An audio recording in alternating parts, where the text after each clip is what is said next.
રામાયણની અંદર જોવા જાઓ તમે તો રામાયણની અંદર ભગવાન રામ અને સુગ્રીવ જે હોય છે એમની પણ એવી જ મિત્રતા હોય છે.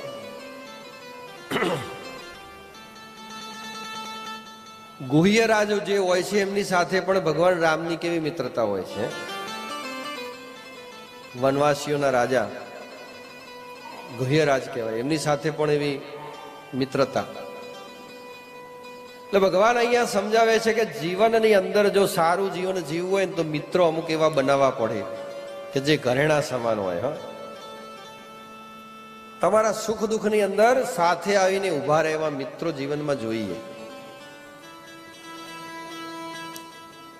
સુદામાને પોતાનો બધો રાજ વૈભવ બધું બતાવે છે અને બધો વૈભવ જોઈ સુદામા ખૂબ પ્રસન્ન થાય છે. કાનાને કહે છે કે કાના વાહ વાહ, શું તારો ઠાઠ છે, કે મન પ્રસન્ન થઈ ગયું તારું આ બધું. લેશ માત્ર પણ ઈર્ષા નહીં, આખો વૈભવ જોઈને સુદામા ખૂબ પ્રસન્ન થઈ જાય છે.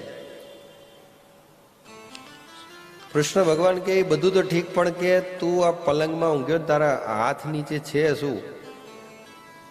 મેં તને બધું બતાવ્યું પણ તું હમણાં 2-3 દિવસ 4 દિવસથી કંઈક ને કંઈક તું મારાથી સંતાડે છે.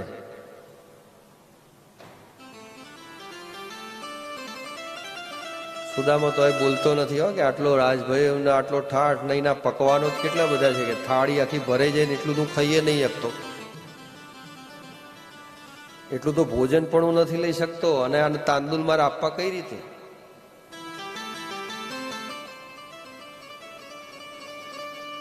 એટલે ભગવાન પછી ધીમે ધીમે સુદામાને ગલગલિયા કરવા લાગે છે. બરાબર ના હલકે રહીને હાથ ઊંચો કરીને તાંદુલની પોટલી ભગવાન ખેંચી લે છે.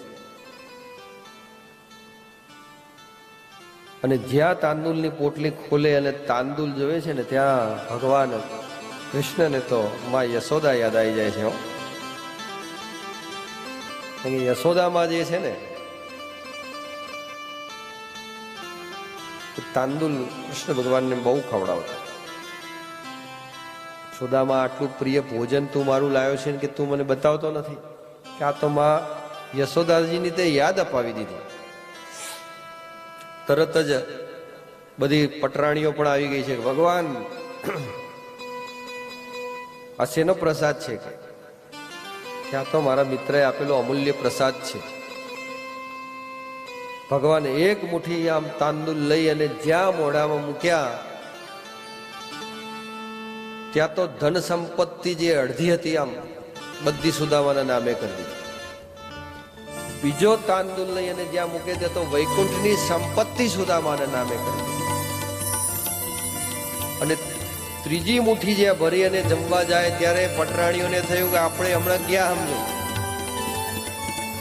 તરત જ ભગવાનનો હાથ પકડી લે છે કે ઉભારો ઉભારો ઉભારો, તમારા મિત્રને બધી જે પ્રસાદી છે તમે ના લેશો, અમને થોડી થોડી આપો.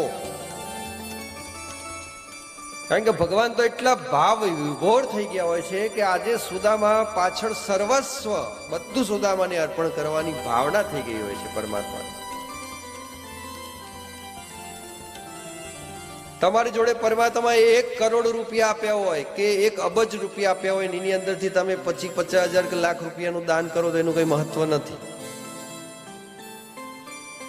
પણ તમારા ખિસ્સાની અંદર જો 100 રૂપિયા છે, પણ એ 100 રૂપિયાની અંદરથી તમને 99 રૂપિયા કે 100 રૂપિયા પરમાત્મા પાછળ ખર્ચ કરવાની ઈચ્છા થાય ને તો એ મહાદાન છે.